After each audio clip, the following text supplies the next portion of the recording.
கேதுன்னு சொல்லும்போதே ஃபஸ்ட்டு நீங்கள் பார்க்க வேண்டியது, சிலருக்கு உடம்பு சரியில்லாமல் போகும். அவங்க ஒரு கன்சல்டிங் போவாங்க, இன்னொரு டாக்டர்கிட்ட, இன்னொரு 3, 4 ஒப்பீனியன்ஸ் எடுத்தால் கூட கரெக்டான டயக்னோசிஸ் கிடைக்காது இல்லைங்களா? அதெல்லாம் கேதுனால தான். அடுத்தது கேது சரியில்லை அப்படின்னா அவ்வளோ ஈஸியாக அது காண்பிக்கவே காண்பிக்காது. பெரிய ஒரு டிசீஸ்க்கு போவாங்க, என்ன சார் உங்களுக்கு சிம்டமே இல்லையா அப்படின்லாம் டாக்டர் கேட்குறாங்க இல்லையா? அதெல்லாம் கேதுனுடைய உற்பத்தினால இருக்கும். அதே மாதிரி சின்ன குழந்தைங்க பூச்சி நிறையா வந்துருச்சு வயிற்றுக்குள்ளே அப்படின்னு சொல்லும் போதெல்லாம் பிரச்சனை ஆகுது இல்லையா? அந்த வேர்ம்ஸ் சம்மந்தமாக ப்ராப்ளம்ஸ் இருக்கிறது அதுவும் கேதுனால தான். ஸோ இப்போ கேதுனாலே விநாயகர்னு ஞாபகம் வச்சுக்கோங்க.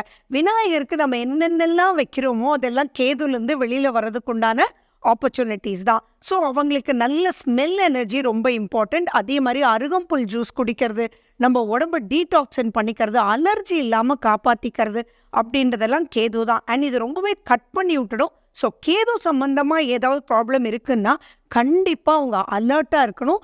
பச்சை நிற காய்கறிகள் அதிகமாக அவங்க எடுத்துக்கணுன்றது ஞாபகம் வச்சுக்கோங்க.